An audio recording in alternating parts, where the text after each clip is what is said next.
Okay, अभी हम लोग पढ़ेंगे साइन कन्वेंशंस। साइन कन्वेंशंस को हम लोग पढ़ेंगे और उसको जानने से पहले एक मेरे सिंपल क्वेश्चन का आप आंसर दे दो कि एक आदमी है, आप उसको लंबू समझो या बौना समझो, इसकी हाइट h है, इसे अपना कंप्लीट इमेज देखना है मिरर में, तो कम से कम कितना हाइट होना चाहिए मिरर का कि उसे अपना इमेज दिख जाए, पूरा इमेज दिखे। तो बताइए कि कहाँ मिरर रखेंगे, कैसे रखेंगे जो इसका कंप्लीट इमेज दिखा सके। क्या हम मिरर को इसके सिर के पास रखेंगे? मान लो पूरा का पूरा मिरर इसके सामने आ गया, तब तो भैया पूरा इमेज भी दिखेगा इसको।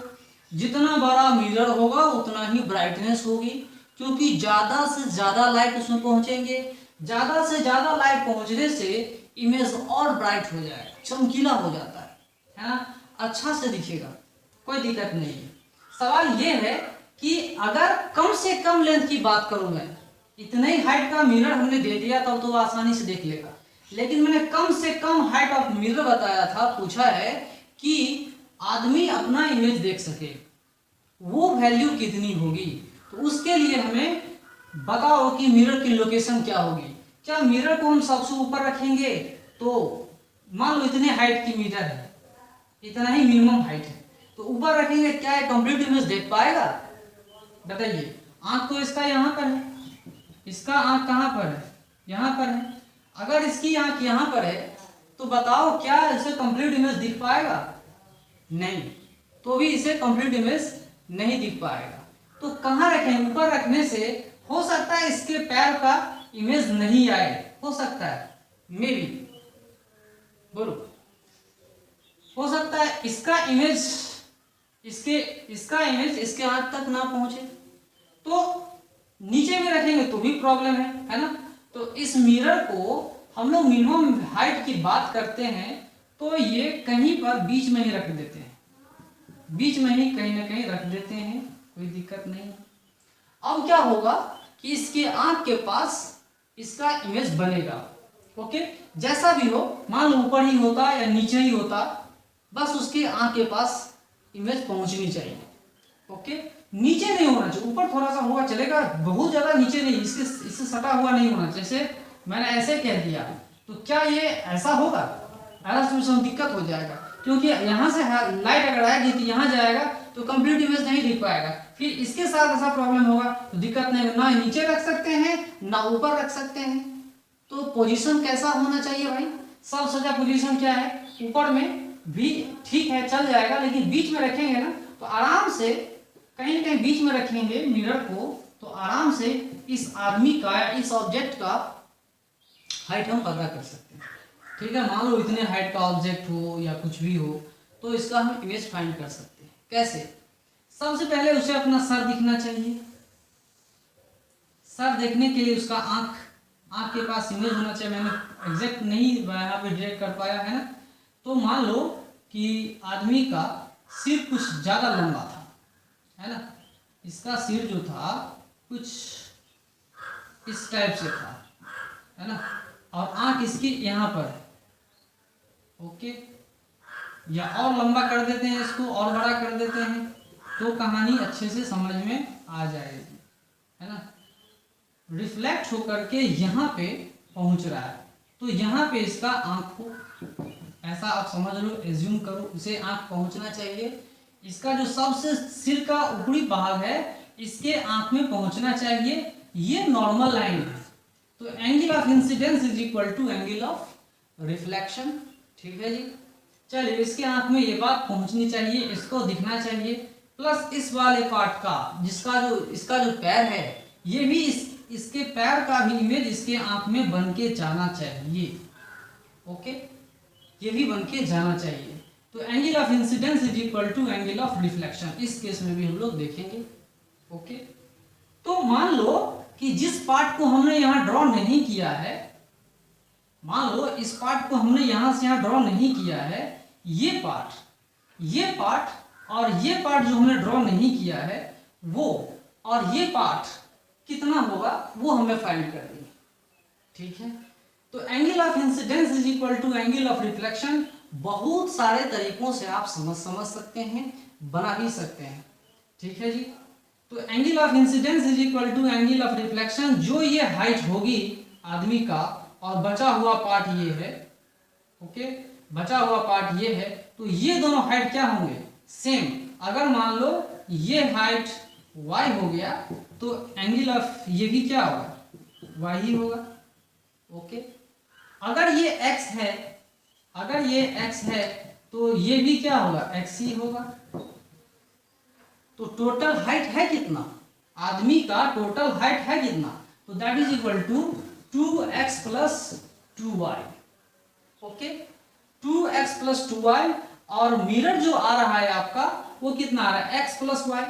ये कितना आ रहा है, x इतना और y इतना, ये कितना आ रहा है, x प्लस y ही आ रहा है। मतलब ओवरऑल इसका हाइट था इतना और x प्लस y आ रहा है कितना, h/2, h/2। तो किसी भी आदमी को अपना इमेज देखने के लिए, अपना इमेज देखने के लिए उसके हाइट का आधे लेंथ का मिरर चाहिए, जिससे वो अपना कंप्लीट इमेज देख सके। कम से कम की मैं बात कर रहा हूँ, कम से कम की बात कर रहा हूँ। बाद बाकी बचा ये डिस्टेंस, तो पूछोगे कि भैया ये डिस्टेंस, ये जो डिस्टेंस है क्या ये कितना होना चाहिए, ये डिस्टेंस कितना होना चाहिए। ये डिस्टेंस पे डिपेंड नहीं करता, ये डिस्टेंस इस डिस्टेंस पे डिपेंड नहीं करता। आप ट्रिग्नोमेट्री से भी लगा के देख सकते हो tan थीटा पे, इस डिस्टेंस पे डिपेंड नहीं करता। हाँ, अगर आपने दूर किया तो इमेज छोटा बनेगा, उसकी ब्राइटनेस कम होगी। अगर आपने नजदीक बनाया तो क्या होगा, तो क्या होगा, उसकी ब्राइटनेस बढ़ेगी, बड़ा इमेज बनेगा। ये चीजें हैं, नजदीक में बड़ा इमेज, दूर में छोटा इमेज, ओके।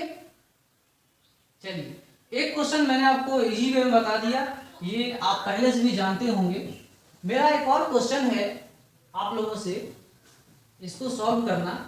कि मान लो कि एक आदमी यहाँ पर खड़ा है, इसका कुछ ना कुछ डिफिनिट हाइट है और इसके पीछे वॉल है, ये क्या है, वॉल, ओके।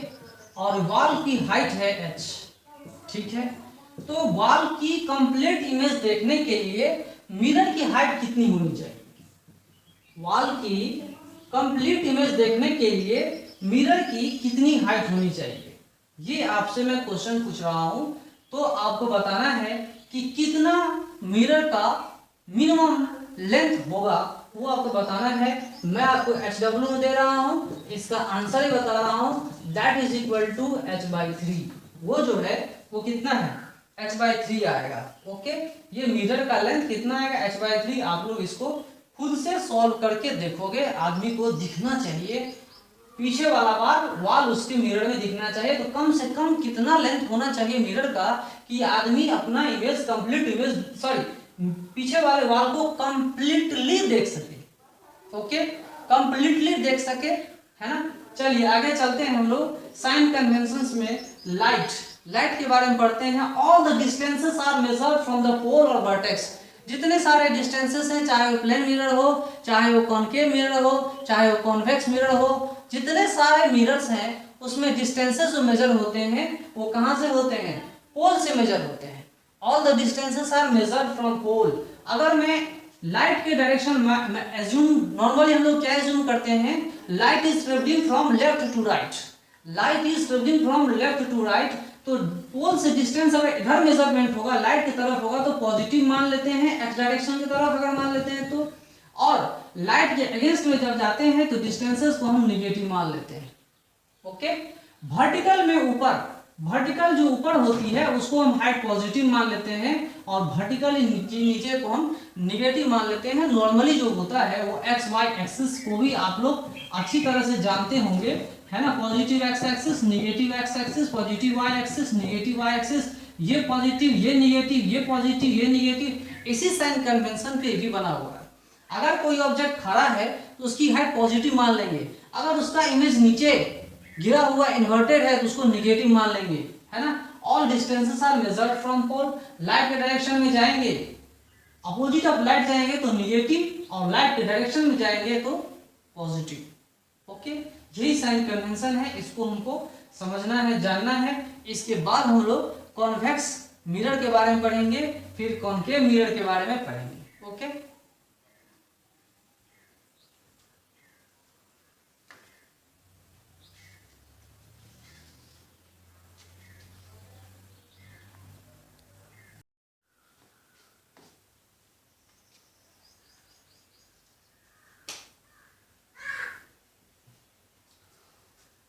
ओके, अब हम लोग तो पढ़ते हैं थोड़ा सा स्मूथ रिफ्लेक्टर क्या होता है।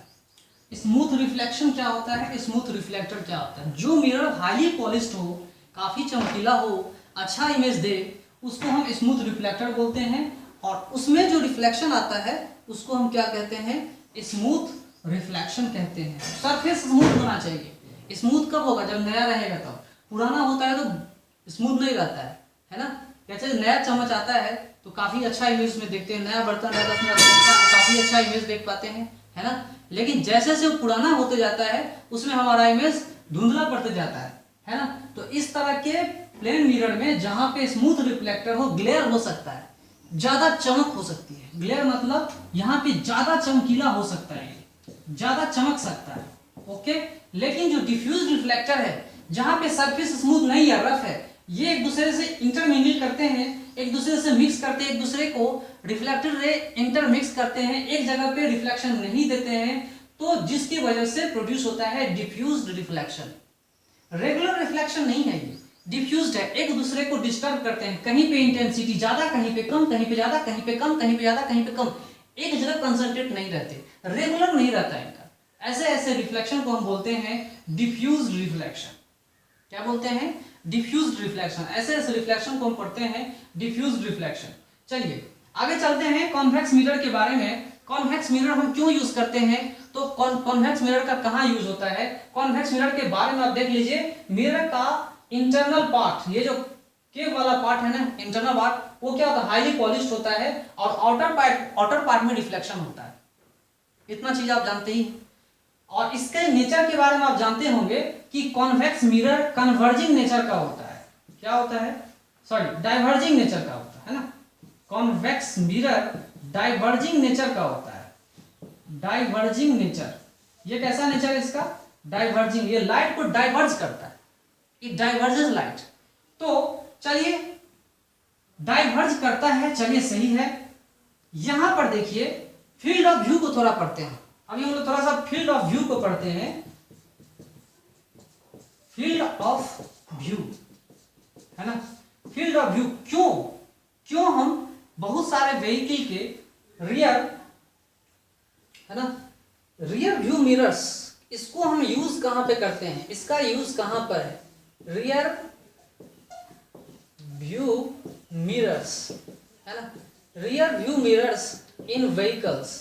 जितने सारे गाड़ियां होती है ना, उसके उनमें पीछे साइड को देखने के लिए, पीछे से गाड़ी कितनी आ रही है उनको देखने के लिए हम क्या यूज करते हैं, कॉन्वेक्स मिरर यूज करते हैं। तो फील्ड ऑफ व्यू को समझो। मान लो कि किसी ऑब्जेक्ट को हमें देखना है प्लेन मिरर से, तो हम क्यों नहीं प्लेन मिरर को रियर व्यू मिरर्स यूज करते हैं व्हीकल्स में। वो देखिए, डाइवर्जिंग नेचर तो हमने बता दिया। इसमें देखो कि ये लाइट क्या कर रहा है, ये लाइट यहां से आ रहा है और यहां आके आंख में दिख रहा है, ठीक है। तो एक्चुअली हमारा आंख क्या कर रहा है, इतने सारे पोर्शंस को कवर दे रहा है, इतने सारे पोर्शंस को क्या कर रहा है, कवर दे रहा है। इतने सारे पोर्शंस हमारे आंखों को दिख सकता है बाय प्लेन मिरर। अगर इससे ज्यादा दिख जाए तो, अगर इससे ज्यादा दिख जाए तो, अगर इससे ज्यादा दिख जाए तो मतलब फील्ड ऑफ व्यू क्या कहलाता है। फील्ड ऑफ व्यू मतलब area of view of the eye. Eye का क्या एरिया है जो पूरी तरह से देख सके, है ना। तो कौवे का एक ही आंख होता है, आप लोगों को शायद पता नहीं हो, कौवा अपने एक ही आंख से देख पाता है, एक आंख से वो देख नहीं पाता। सापित है ना, भगवान राम ने उसके एक आंख खत्म कर दिया था, तो एक आंख से देख पाता है, मतलब उसका फील्ड ऑफ व्यू कम हो गया। तो दो आंख से देखा तो ज्यादा फील्ड ऑफ व्यू होगा। हमारे पास दो आंखें क्यों है, ज्यादा फील्ड ऑफ व्यू, इधर देख सकता हूँ, इधर देख सकता हूँ, दोनों साइड में देख सकता हूँ, फील्ड ऑफ व्यू ज्यादा है। उसी तरह से कॉन्वेक्स मिरर में अगर किसी ऑब्जेक्ट को देखा जाए और कॉन्वेक्स मिरर का फील्ड ऑफ व्यू क्या होता है, ज्यादा होता है, बहुत ज्यादा होता है। इसीलिए जब आप गाड़ी में बैठते होंगे देखते होंगे पीछे वाले गाड़ियों को, तो बहुत बड़े बड़े गाड़ियों को वो छोटा छोटा करके दिखाता है, छोटा छोटा करके दिखाता है, उसको फील्ड ऑफ व्यू बहुत ज्यादा है, बहुत बड़े बड़े गाड़ियों को छोटा छोटा करके दिखाएगा, लंबे दूरियों में भी वो अच्छा सा फील्ड ऑफ व्यू दिखाता है। इसीलिए कॉन्वेक्स मिरर का यूज करते हैं, न कि प्लेन मिरर का वहां यूज करते हैं। इसका फील्ड ऑफ व्यू कम है, इसका फील्ड ऑफ व्यू सबसे ज्यादा है ना। इसका भी ज्यादा है, कॉन्केव मिरर का भी है, लेकिन हमेशा ये वर्चुअल इमेज देता है, हमेशा ये वर्चुअल इमेज देता है। इसके वजह से हम लोग यूज करते हैं रियर व्यू मिरर्स, हमेशा मिरर के अंदर में इमेज देगा किसी भी डिस्टेंसेस के लिए। पीछे से गाड़ी आए, किसी भी डिस्टेंस पे रहे, हमेशा का हमेशा इमेज पीछे ही बनेगा। ओके, इसका फील्ड ऑफ व्यू भी ज्यादा है। तो कारण नंबर क्या है? दो कारण है। रियर व्यू मिरर में यूज करने का पहला कारण है कि इसका फील्ड ऑफ व्यू ज्यादा है। दूसरा है हमेशा मिरर जो बनता है बिहाइंड द मिरर बनता है, वर्चुअल इमेज रहता है। तीसरा कारण क्या है? हाईली डिमिनिश्ड होता है। तो इस वजह से बहुत सारे ऑब्जेक्ट्स को हम पीछे से उस मिरर में आराम से ऑब्जर्व करके देख सकते हैं। यही कारण है कॉन्वेक्स मिरर को हम यूज करते हैं rear view mirrors in vehicles. यही वजह है, ये सब वजहों की वजह से हम यूज करते हैं।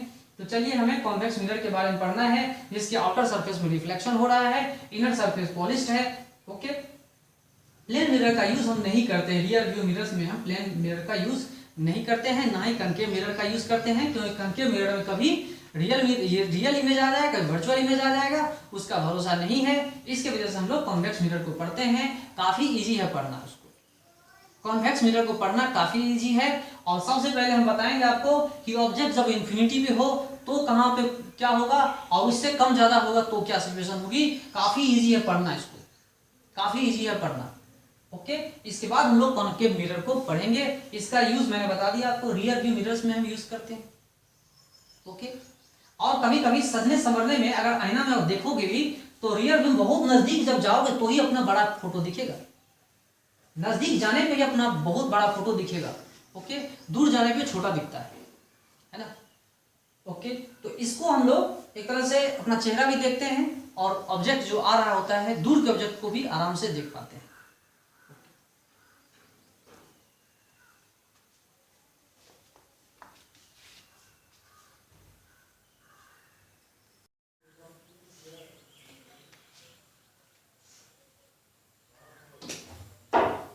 Okay, we will study about some rules of image formation. इससे पहले भी आप जानते थे कुछ रूल्स इमेज फॉर्मेशन का, चाहे कॉन्केव मिरर का हो चाहे वो कॉन्वेक्स मिरर का हो। रूल्स ऑफ इमेज फॉर्मेशन क्या होता है? सिंपल वे में आप जानते होंगे, प्रिंसिपल फोकस को जब हमने डिफाइन किया था, चाहे वो कॉन्केव मिरर के लिए डिफाइन किया हो चाहे वो कॉन्वेक्स मिरर के लिए डिफाइन किया हो। मान लो सेंटर ऑफ कर्वेचर यहाँ पर है, अगर एक पैरेलल रे यहाँ पे आ रहा है और यहाँ से नॉर्मल रे खींचा हुआ है, तो angle of incidence is equal to angle of reflection. जिस पॉइंट पे यहाँ मिलेगा उसे हम प्रिंसिपल फोकस कहते हैं। तो parallel raise converges at a point f on the principal axis, that point is called principal focus, है ना। appears to converge और appears 100% कोई जरूर नहीं कि मिलेगी, लेकिन appears भी करे तो उसको हम मान के चलते हैं। अप्रोक्सीमेशन बहुत सारे जगहों पे यूज होता है। ओके, रिफ्लेक्शन में, कॉन्केव मिरर, कॉन्वेक्स मिरर में बहुत सारे जगहों पे अप्रोक्सीमेशन यूज होता है, मैं बताऊंगा आपको, है ना। यहाँ पे आप देखिए पैरेलल रे एक जगह पे कन्वर्ज करेगा, मीट करेगा, ये भी एक रूल है। इस रूल को आप ध्यान में रखिएगा। Always passes through focus. Second, अगर कॉन्वेक्स मिरर आ गया हमारे पास, कॉन्वेक्स मिरर अगर पैरेलल रे, यहाँ मैंने सेंटर ऑफ कर्वेचर दिया और ये नॉर्मल लाइन है, पैरेलल रे अगर आ रहा है, इससे हम एक लाइन ड्रॉ कर रहे हैं ना, अगर हमने पैरेलल रे दिया तो इसके डाइवर्जिंग नेचर की वजह से यहाँ एक दिखेगा कि लाइट एक्चुअली क्या कर रही है, मिलती नहीं है, लेकिन अपीयर्स टू मीट। इस पॉइंट को हम प्रिंसिपल फोकस कहते हैं और यहाँ पर फोकल लेंथ आता है। ओके, समझिएगा। और यहाँ पर ये डिस्टेंस है पीएफ के बीच में, ये फोकल लेंथ कहलाता है। चलिए, ये भी सही बात है, कोई दिक्कत नहीं है। जितने सारे डिस्टेंसेस मेजर होते हैं पोल से होते हैं, तो कॉन्वेक्स मिरर में यहाँ से यहाँ तक डिस्टेंस जो आएगा फोकल स्मॉल एफ, वो क्या होगा, ग्रेटर देन 0 आ जाएगा, क्योंकि लाइट के सेम डायरेक्शन हम डिस्टेंस मेजर कर रहे हैं, इसलिए हमने पॉजिटिव माना वहां पर, इसीलिए इसका फोकल लेंथ पॉजिटिव होता है। कॉन्वेक्स मिरर का फोकल लेंथ क्या होता है? कॉन्वेक्स मिरर का फोकल लेंथ क्या होता है? पॉजिटिव। साइन की वजह से, साइन कन्वेंशन की वजह से। लेकिन इसका फोकल लेंथ, कॉनकेव मिरर का फोकल लेंथ क्या होगा? निगेटिव होगा। अगर ये पोल है और हमने इसको लाइट के अपोजिट डायरेक्शन डिस्टेंस मेजर कर रहे हैं, इस डायरेक्शन में डिस्टेंस मेजर करेंगे, तो then this will be negative. ये क्या होगा? निगेटिव। तो कॉनकेव मिरर का फोकल लेंथ क्या होता है? निगेटिव होता है। ये भी बात आप समझ में आ गया होगा कि इसका फोकल लेंथ निगेटिव, इसका फोकल लेंथ पॉजिटिव, सिर्फ और सिर्फ साइन कन्वेंशन की वजह से आ रहा है। ओके, चलिए दूसरा चीज, प्रिंसिपल ऑफ रिवर्सिबिलिटी के फलस्वरूप अगर हम दूसरे पॉइंट को डिस्कस करेंगे तो इसी में हमारा काम ये भी चल जाएगा। अगर मैंने जहां पे पॉइंट कन्वर्ज कर रहा है, अगर मैंने वहां ऑब्जेक्ट रखा, अगर हमने वहां ऑब्जेक्ट रखा, तो अब इमेज कहां बनेगा? अब पहले ऑब्जेक्ट इंफिनिटी पे था, अब इमेज इंफिनिटी पे है। अब भी कहां पर है? माइनस इंफिनिटी पे। और ऑब्जेक्ट कहां पर है? माइनस एफ पर। ये बात आप ध्यान में रखिए। इसमें प्रिंसिपल ऑफ रिवर्सिबिलिटी को अप्लाई करते हैं। प्रिंसिपल ऑफ रिवर्सिबिलिटी कहता है कि अगर इफ रेज आर रिवर्स्ड, अगर हम रे को रिवर्स करेंगे तो क्या होगा? Object and image will be interchangeable, है ना? ऑब्जेक्ट और इमेज क्या होगा? इंटरचेंजेबल हो जाएगा। तब इमेज हमारा क्या होगा? ये वर्चुअल ऑब्जेक्ट का काम करेगा। This will become virtual object. ये एक वर्चुअल ऑब्जेक्ट का काम करेगा और इसका इमेज बनेगा कहां पर? माइनस इंफिनिटी पे बन जाएगा। इस बात को आप लोग ध्यान से समझिएगा। दूसरा पॉइंट हमने डिस्कस कर लिया। तीसरा पॉइंट देखिए क्या होता है।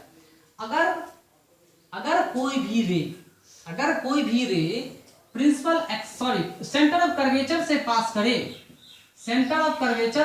करे, कोई भी रे सेंटर ऑफ कर्वेचर से पास करे तो रिट्रेस करेगा, रे वापस आएगा। फिर चाहे यहां से पास करे तो भी वापस आएगा, यहां जाएगा तो भी वापस करेगा, यहां जाएगा तो भी वापस आएगा। तो a ray passing through centre of curvature retraces its path. क्या लिखेंगे? A ray passing through